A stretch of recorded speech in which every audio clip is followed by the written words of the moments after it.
Maqaa Abbaatti, kan Ilmaa, kan Hafuura Qulqulluu, Waaqayyoon tokko an obboleessa keessarraa ji'a abdii taaffiseedha.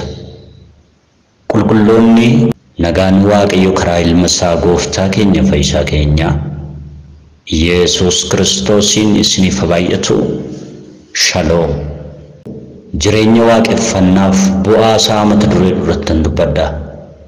Jireenya waaqeffannaaf bu'aa isaa yaa milkooyootinnaa wuxxeetu galanni siifatu siin waaqeffannaa waaqa irratti lafa jalatti si ilma Waaqayyo isa jiraataa malee kan waaqeffatamu hin jiru. Jireenya waaqeffannaa bu'aa isaa egaa akkuma mata duree isaarraa argitanii namni Waaqayyo duukaa kan bu'uuf waan tokko ittiidhaaf waaqeffannaadhaaf. Yesuus Kiristoosiin Fayyisaa lubbuu keenya goonee erga fudhannee booddee Waaqayyo biyya lafaarra hojii akka wangeelaa hojjennuuf hojii wangeelaa akka hojjennuuf akkasumas immoo akka isa waaqeffannuuf nu kaa'e. Namoonni Waaqayyo kakuu moofaa keessas kakuu haaraa keessas jiranii jabeessanii kan isaan saba Waaqayyo gorsaa turan waa'ee waaqeffannaati. Mee nama Waaqayyo tokkorraan jalqaba Iyyaasuu. Macaafa Iyyaasuu boqonnaa 24 lakkoofsa 14 jalqabee 15tti nan dubbisa. Amma egaa Waaqayyoon sodaadhaa, amanamummaa guutuudhaanis isaaf hojjedhaa. Waaqayyolii warra abboonni keessan laga Efraaxees gamatti biyya Gibxittis hojjechaa fi turan sanatti deebi'aatii Waaqayyoof hojjedhaa. Waaqayyoof hojjechuun isin duratti hamaa yoo fakkaate garuu Waaqayyolii warra abboonni keessan lagicha gamatti hojjechaa fi turaniif yookiis warra kan Amaarotaa isin biyya isaanii keessa teessan kanaaf hojjettu yoo ta'e har'a eenyuuf akka hojjettan fudhadhaa. Garuu ani manni koo Waaqayyoof hojjennaa jedhe. Eenyuun jecha ulfaataa kana dubbatu nama Waaqayyo Iyyaasuudha. Eenyutti dubbata? Saba Israa'el. Akkaataa Iyyaasuun itti dubbatu na dhibedhaan lallaba maaloo adiraa keessan jedhu hin qabu. Iyyaasuun fudhadhaa jedhe mircaa guddaa hin ከአማርኛው ላንብብ። ሕዝቡ ይቅርታ ኢያሱ ምዕራፍ 24 ከቁጥር 14 አንስቶ በጌታ በኢየሱስ ስም አነባለሁ። አሁንም እግዚአብሔርን ፍሩ፣ በፍጹም ታማኝነትም ተገዙለት። የቀድሞ አባቶቻችሁ ከወንዙ ማዶና በግብጽ ያመለኳቸውን አምላክት ከናንተ አርቁ፣ እግዚአብሔርን ብቻ አምልኩ። እግዚአብሔር ማምለክ የማያስፈልግ መስሎ ከታያችሁ ግን የቀድሞ አባታችሁ ከወንዙ ማዶ ካመለኳቸው አማልክት ወይም በምድራቸው የሚኖሩባቸው አማራውያን ከሚያመልኳቸው አማልክት ታመልኩ እንደሆነ የምታመልኩትን ዛሬውን ምረጡ። እኔና ቤቴ ግን እግዚአብሔርን እናመልካለን። ኒያፋዶ ሮቦኬኛ eenyuuf akka hojjettan har'uma dabaafadhaa jedha. Ni Amaariyaa isaa eenyuun akka waaqeffattan har'uma dabaafadhaa jedha. Egaa namni tokko wanta gadi jedheef, wanta sagadeef, waan hojjeteef, waan waaqa kooti jedhee ofirratti moosise sanaa fi garaba waan sana hin waaqeffata. Iyyaasuun saba Israa'eliin Waaqayyoon akka waaqeffataniif akkasumatti cal jedhee gorsee miti.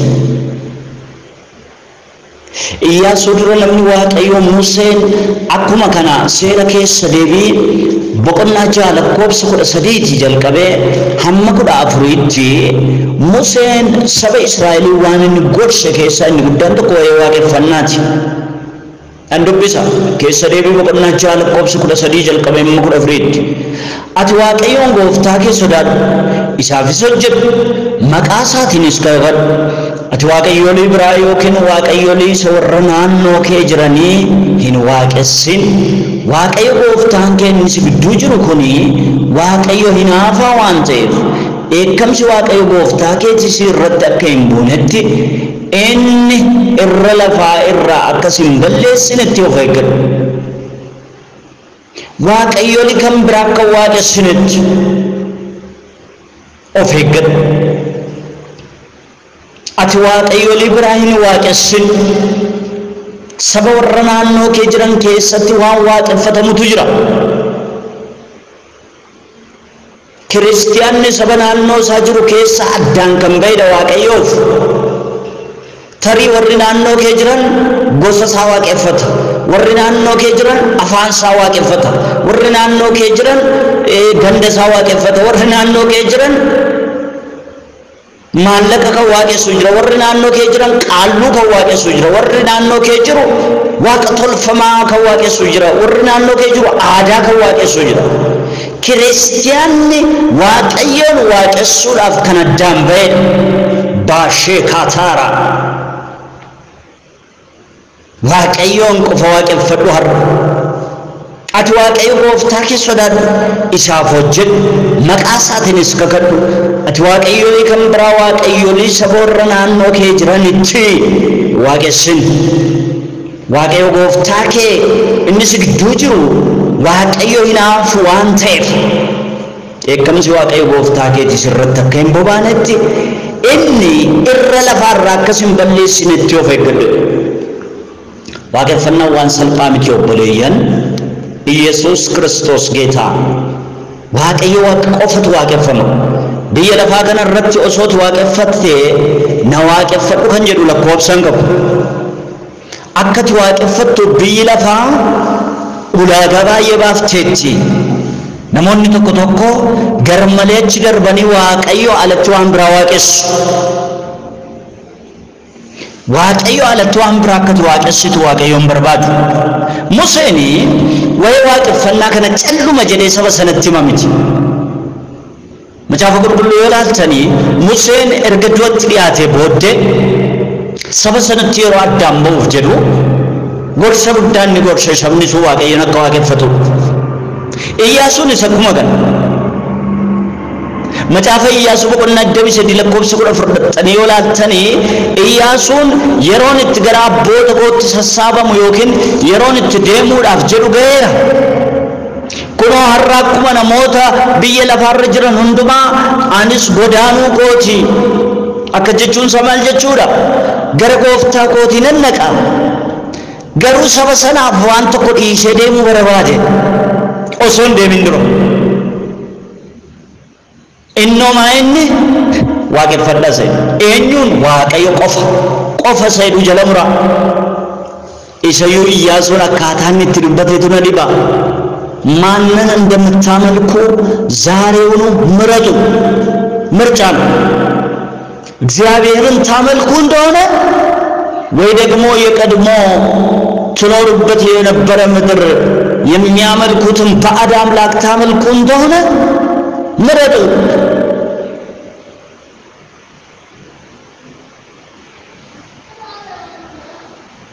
የምታመልኩትን ዛሬውኑ ምረጡ። እኔና ቤቴ ግን እግዚአብሔርን እናመልካለን። obboleessaw obboleetti gaaffiin siif qabamaa waaqeffattaati. jireenya waaqeffannaadhaan guutu. maal waaqessita? namoonni tokko tokko waanuma gadi bu'aa waaqessu. taraa yoona nagar ana waaqayyo qofa waaqeffadha itti yaaddataa. tokko tokko maallaqa waaqessa, tokko tokko zarii isa waaqessa. waaqayyo baga Oromoo si godhe anis Oromoodha natti tola bakka beekaadha waaqayyo. osoo faranjiis na godhe ta'e beekaadhuma waaqayyo. osoo kunoo warra Benishaangul na godhe ta'es waaqayyo sirriidhuma. qobaatti waan hambisne Shaangul ta'eef waan waaqayyoon qubadde Oromoo ta'eef waan waaqayyoon dhiisee Oromummaa waaqeffadhu hin qabu. ani waaqayyo tokkicha waaqeffadhu jaalataa kaatuura. waaqayyo gooftaan koo immoo osoo Benishaangul na godhe ta'e sirriidhuma. araba osoo na godhe ta'e sirriidhuma. bakka amma keessa akka mul'adhu na godhe kanatti sirriidhuma waaqayyo. yeroon itti waaqayyo waaqeffachuu dhiisee waan biraa waaqeffadhu garuu hin qabu obboleessaa obboleetti. ani waa tokkonnaa galii mana kootti kan waaqeffatamu waaqayyo qofa. أنا من دكوا واقعيون قفوا واقفنا واقعيون واقفتشون أفدام باني جانتا كاتايا أتو توكو مالك واقع سباقسي كن واقع شو نبتي تولا بقى جارت من بقى فوت بقى هيرمت بقى مالك أكاونتي تولي تقوت مالك كي أكاونتي الرجل قافوا واقع سيفتي واقع تول فمان بفنك قافوا واقع ستتي واقع تول فمان أفاني تربط قافوا واقع ستتي واقع فتشو جلقب دي واقع تول فمان مالو واقع فتشارتات نموت بايف ننقد من واقعيو كيسا جرو واقعيو نيسني وان برا واقع سايو يسوس جيتا وانا تيرون دما صفتو وانا تواقع فتو دبايزو وان تكران كي رتلت مچابني كلون يادا كي غوتودان غرا كي غوتودان وي واقع فناي روكاسو وان تيرون دما كيسا ديبتي خاصفتو سنا جالتوس جبتوس واقع فتاجرت واو وانا نجد سرتها جفر وانت روحندما كيسد ديبتي هادي كيسد ديبتي دبت سنة جالتوس جبتوس واقف فتاجرت مجاب نقول كلون سير كيسد ديبي بقولنا جالك كورس شنرتي أتواك يوم غوفتاكي غراكي غوتودان فملكي غوتودان جالت غراكي غوتودان فملكي غوتودان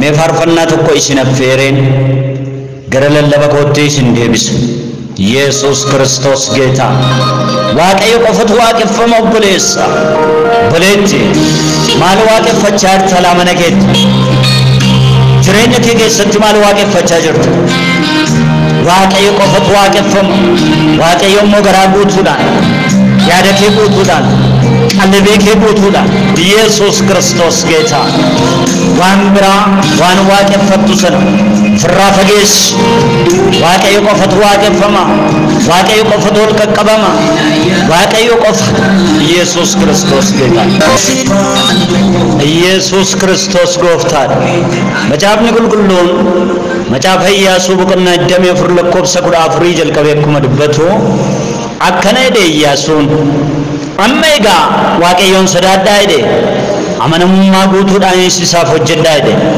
واقعي يولي ورابون نكيس سلقي فراتيس قباتي بيا قبتي توجد شافي توران سناف ديبتاني حجتو ہوتے لكن مو واقعي حجتو ہوتے ہر فلتات چنجرے واقعي حجتو انسان رت ہمایو فکاتے کرو واقعي يولي ورابون نكيس سلقي چگمتی حجت شافي تورانی فيوكس ورکان ماروتا سمبيا إساني كيس تيسان كنا فجت يوده هرّينجو فكّو جتّم فودا غرو أنا منّكو واقعيو فجنّي يسوس كريستوس جيتان نمدو واقعيو واقفنا جو سلبا مني جرينجسا من نسائب بفمال هر فلقو بلتيكو نفار فلنا كنا چلو مني نجيب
Yesus geetaan egaa macaafni akkanaidha guyyaa har'aa eenyuun akka waaqeffattu filadhu buleeyyan ergaa tokkoon isiniif qaba namni waaqayyoon waaqeffatu hin badu nagaan kee akka deebi'u yoo barbaadde waaqeffannaan ni isin balballi cufame akka banamu yoo barbaadde waaqeffannaan ni isin Museenis Iyyaasuunis callumeedhani waa'ee waaqeffannaa kana dubbatu hin seena.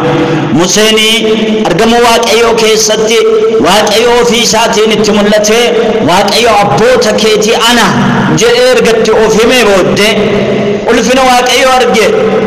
Waa'ee waaqeffannaa Museetti himuun hin danda'amu. Sirriidhumatti waa'een waaqeffannaa nama galeef Iyyaasuunis akka kana.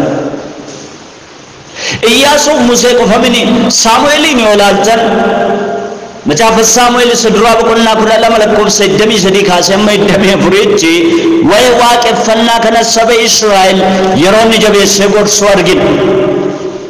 Maaliif namoonni Waaqayyoo kun waa'ee waaqeffannaa kana jabeessanii saba sanatti haasa'u? Saba sanatu waaqeffannaa isa jedhu kana sirriitti hin hubanne waan ta'eef. Yeroo tokko Waaqayyoo waaqessu, yeroo tokko immoo duubatti deebi'anii waaqa tolfama waaqessu. Bara keenya kana keessatti namoonni maqaadhaaf miillaan mana Waaqayyoo keessa jiru garaa isaaniitiin garuu waan biraa waaqeffatu. Na dhaggeeffadhu.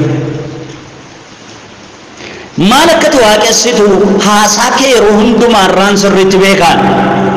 Tari'ati ufee waldaa kiristiyaanaa keessattuu haleluuyaa Waaqayyoon galatuun jedha akkamitti akkana jetta jechuu dandeessa. Namni waan waaqeffatu sanatti garaan isaa hidhaadha. Waaqayyoon waaqeffatta taanaan arrabni kee waa'ee Waaqayyoo malee waa'ee waan biraayyuu yeroo baay'ee haasa'uu hin danda'u. Haasoftullee xiqqoo tokko haasofta. Namni yeroo hundumaa Waaqayyoon waaqeffatu lapheesaa keessatti haasaan isaa waa'ee Waaqayyooti.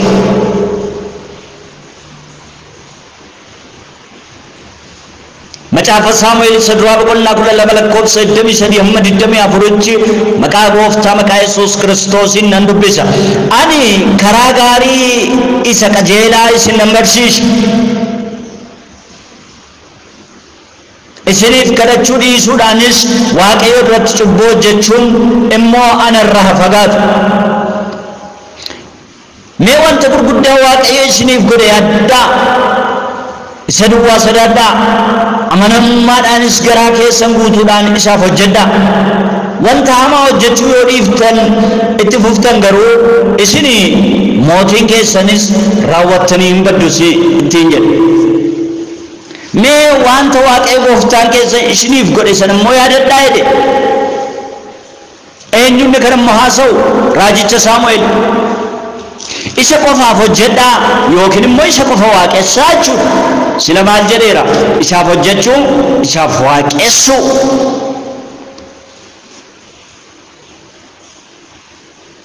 አርግተኒ ከዚያም በላይ እኔ ለእናንተ ከመጸለይ ወደ ኋላ በማለት እግዚአብሔርን መበደል ከእኔ ራቀ ይሁን እኔ መልካምና ቅን የሆነውን መንገድ አስተምራችኋለሁ ብቻ እግዚአብሔርን ፍሩ በፍጹም ልባችሁን በታማኝነት አምልኩት ጀራ ማርኛንሳ አንደኛ ሳሙኤል ምዕራፍ 12 ከቁጥር 23 እስከ 24 መልካሙንና ቅን የሆነውን ነገር መልካሙንና ቅን የሆነውን መንገድ አስተምራችኋለሁ ሸጋሪ ዳፍ ከራሰ ቀጀላተ ሲነምበርሲ ሸደ ሳሙኤል ራጂን ዋቀዮ namni waaqayyoon qofa waaqeffadhu nama si gorsuudhaaf buletti wanti biraa hundinuu hin darba waaqeffannaa itti fufa ብቻ እግዚአብሔርን ፍሩ በፍጹም ልባችሁ በታማኝነት አምልኩት ያደረገላችሁንም ታላቅ ነገሮችን አትርሱ ዋንጉር ጉዳይ waaqayዮ ሲኒፍ ጎደ ሰኔን ራንፈቲና namni jireenya waaqeffannaa kan inni keessa ba'u jalqabu waan waaqayyo kaleessa isaaf godhe gaafa raanfatu namoota baay'ee maaltu jireenya isaanii jeeqeewwatan waaqayyo waaqeffachuu dhiisanii waan xixiqqoo waaqessaa jiru ትንንሽ ነገር amma ክርስቲያኖonni baay'een gosa waaqessu maqaa Yesuusi tokko tokko afaan waaqessu tokko tokko maallaqa waaqessu tokko tokko zarii waaqessu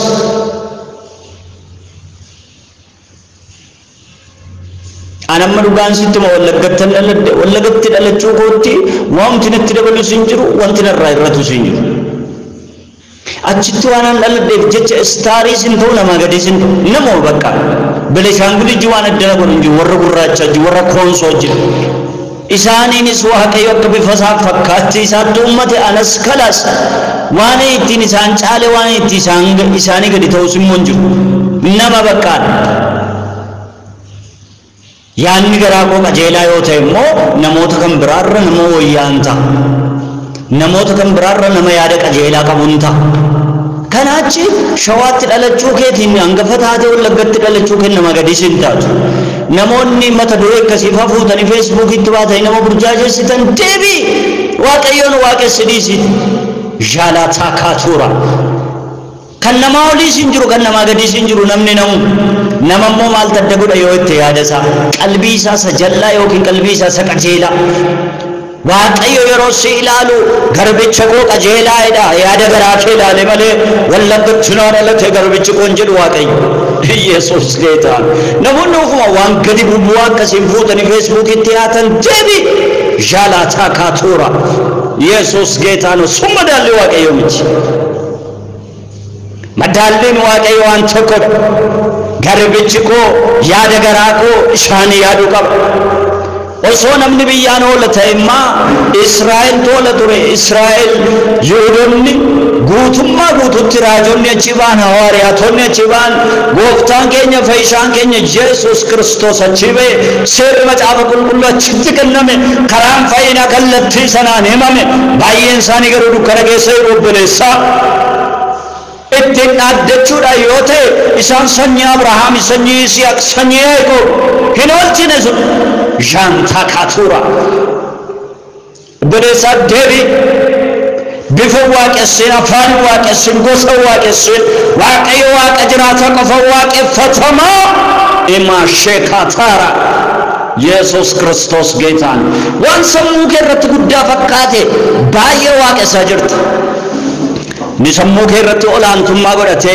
ni sammuu kee irratti halkanii guyyaa yaadde ni sammuu kee irratti bakka guddaatti laatte sun waaqeffatamaa jira sibiratti anaan manni koo waaqayyo waaqeffannaa ante Yesus Kristos geetaan anaan manni koo waaqayyo waaqeffannaan siin jedhe itti yaadee dubbachaa jira raajii abdiin eeyyee badamba argee atis filadhu waaqayyo waaqeffatta yoo ta'e har'a murteessi waan biraa waaqeffachaa jirta yoo ta'e itti fufi you can see the result at the end of time nargita guyyaa dhumaatti bu'aasa anaan manni goorri waaqayyo waaqeffannu mootummaa waaqayyo keessaa waaqayyo shoo mucaa kana waaqeffachaa turteedha biraashee kaataara Boleyan, are you Christian? Are you born again? Awai Christian or Tormana Wakayo Kesa Juruti Kanana Sairo Bolesa. Gofta Abda Wakayo Fatwaka for the Mugamanakit. Bullet Gofta Abda, Jesus do Kabuteta, at the Dukabutu Yesusi, Jesus Kovakatwaka Fatam to Wanamte. Wakayo Kofawaka Fatu. Afansa keessa yeroo baay'ee kan bawwee waaqeffannaati yeroo baay'ee ana waaqayyo mana waaqeffadhaa jecha ana maal akkati waaqeffattu haasaa kee yeroo hundumaa irraan ilaala namni waaqayyo waaqeffatu yoo bira dhaqxe Yesuus jedha Yesuus yaadinaa jedha እግዚአብሔር ይመስገን jedha Yesuus ጌታ ነው jedha ስሙ ይባረክ jedha waaqayyo malee waaqni koo jira siin jedha Hasan sawai waaqayyooti fooliin sawai waaqayyooti jechi sawai waaqayyooti mana keetti maaltu waaqeffatamaa jira brother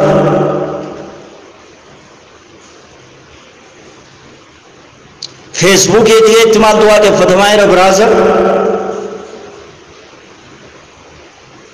haasaa keetti maaltu waaqeffatamaa jira brother waaqeffannaan hullantanaawii ነው holistic والدم والدار فين هاليلويا جل بكبرات ما ركنا قبا إيه سك والدا قفتر فليواك فتو إيه ستي مين جني فيسبوك إنك واك فتا قال لدا بكبنا ردت واك فتا بكشيفت واك فتا بكاسوفت واك فتا ba'utti waaqeffatta galuutti waaqeffatta waaqeffannaan sa'atii 24 obboleessa maal sanbatuma harka diriirse haleluuyaa jedhee gala sana booda guyyaa ja'a guutuu nama dhaa'ichaa hin danda'amu.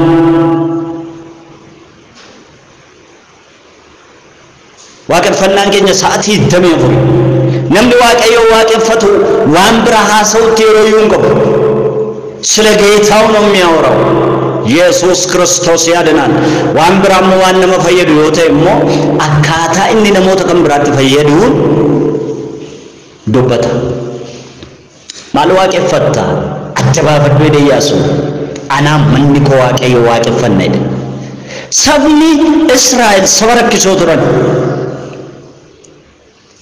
ጉድሞ ዋቄዮ ስሪት ሰባ አርገ ገሩ ዋቄዮ ዋቄ ፈቹራ ሰበደደ ጋሩማ ዋቄዮ ሰባ አርገ ገሩ ዋቄዮ ዋቄ ፈቹራ ሰበደደ ሰባ ዋቀቶል ፈማ ፈዋቄ ፈቱ ሰባ ወርቄ ሰበራ ያሴ ጀቢ ሆጀቴ ይሰከነ ጉኖ ዋቅ ንገኘን ቢየ ግብጢኑ ባሰሪ ዋቄ ፈቱ ኦበሌሳ ሁንዲ ኬኛዮ ሰባ ዋቀቶል ፈማ ዋቄ ፈቱ ከሄሳ ባኔ አካከዩን ኬኛ አባብሊን ኬኛ ዱበቴ ወደቢቴ ቃሉ ዋቄ ፈቻ ቱረን mana waaqayyo keessata ammayu qaallu waaqeffachuudhaaf kan garaansa xiqqoo shakajeelu ni bommayu aadaadha jedhee qaalluma waaqeffachuudhaaf kan xiqqoo keessa sakajeelu ni deebi'ee obboleessa ko maal taate qaallu isaa kaakayyuu keenya baabilii keenya abbootii keenyatti taphatee akka kanatti xirqansiisee caraansiisee faksiisee namaa gadi godhee qullaa deemsisaa ture sana bara isafa kajeelte isafa waaqeffachu kajeelte aadaadha jedhee seeqni isafa si waaqeffachiisuudhaaf xiqqoo shalaphee kee kakaasaa jira sirbaan kanatti laattu tokko seexanni kallattii aadaa fakkeesse kan inni si jala kaa'uu barbaadu tokko bar waaqa tolfamaadha galimeechi hingaa seexaan የአብርሃም መላእክት እስከ መምሰል ድረስ ሊቀርብ ይችላል ergama ifaamma fakkaachuu mul'achuu danda'a seetan namoonni tokko bakka malee dhaabbatu baleessa obboleettii waaqayyo waaqeffatte yoo ta'e waan waaqeffattu adda baafadhu yoo waaqayyo sii galeera yoo ta'e yesus ክርስቶስ ጌታ anaan manni koo waaqayyo waaqeffanna waaqayyo namni waaqeffatu immoo nagaansa guutuudha yemmuu waaqayyo waaqeffatu